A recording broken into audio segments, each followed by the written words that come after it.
but not least, we gotta end this with the rant, right? We can't not end with the rant. Yes. So, all right, let's talk about it. Today, my gripe. So there's a lot of flight controller manufacturers. There's a lot of ESD manufacturers. There's a lot of wiring diagrams in general that go around the hobby. And I would like to put out please make them better, I guess is the best thing I can say. Is, as someone who spends a large part of the day, like helping people troubleshoot, on and off all day long, and having to look through these manuals and wiring diagrams, as someone who does this all the time, you start to learn what's wrong. Like you start to learn where to find it in this like weird version of the manual that they've built.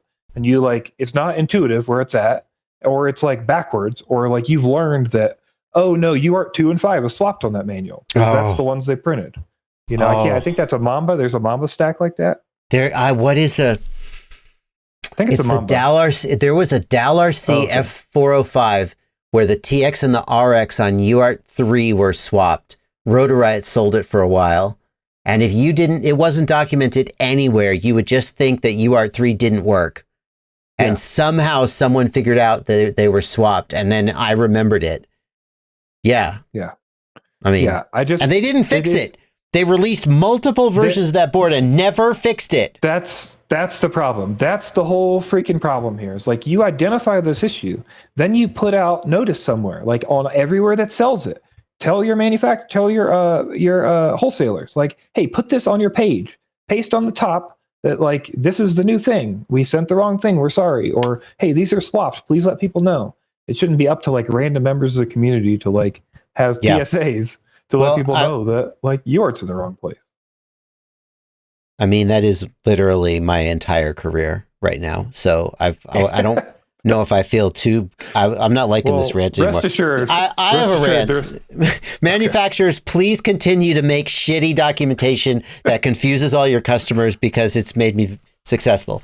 Who's doing it right, Blunty? Let's throw some positive vibes. Who's doing it right? Who's doing a good job? Let me think about that for a minute. Well, when they're right, I think some of the diatone diagrams are good. One thing, I agree.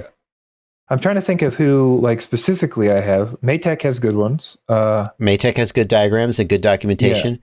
Yeah. What I like about Maytech and Diatone is that they are very consistent and complete. Every Maytech board, every Diatone board. The problem with Diatone is they have so many boards that are like, this is the Diatone 123 Mini, and it's the Diatone Mini HD, and it's not always easy to tell if you're looking at the right product.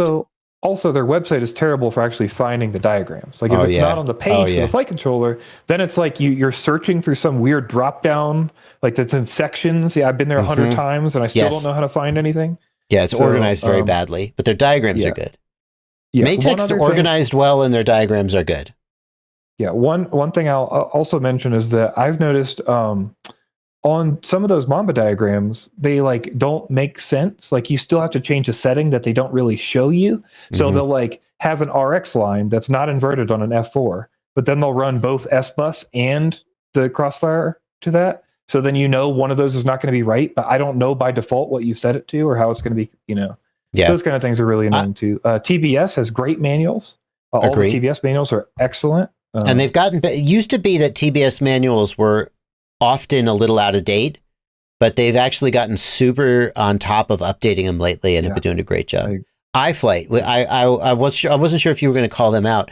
They have a Google Drive that has CLI dumps, wiring diagrams. They have one of the most complete and comprehensive, and it's all on a Google Drive, so you don't have to go dig through their website or anything. You can find it all there. It's pretty good. Yeah. The thing about iFlight that bugs me, iFlight, if you're listening, they have wiring diagrams for their board. So they'll say, for 4 different receivers, here's how to wire it up. F port, S-Bus, FlySky, Spectrum. And I'm like, can I just have a pinout diagram? I have to just look at their wiring diagrams just to figure out what pad is this that I'm looking at. And I wish that their manuals had just a pinout diagram in addition to their wiring diagram, but it's a small thing. Yeah. So, all right. Cool. Yeah. Feels good. Well, yeah. I wish there were more better manuals, and hopefully there will be. But I'm sure there'll be plenty of bad ones still, so there's plenty of stuff to keep you in a job. Yeah. Holy Bro. A long time ago, Holy Bro hired me to write the manual for some of their flight controllers. Those were good manuals. Yeah.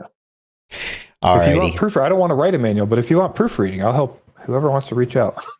Yeah. Yeah. That's one thing I think I would like to see a lot more too, is just proofreading in general, of like, hey, pay somebody a few bucks to like look this over and then find the 4 errors that everyone will see as soon as you release it. Yeah. Someone who speaks, if assuming the manual is written in English, hire a native English speaker. Go a long way.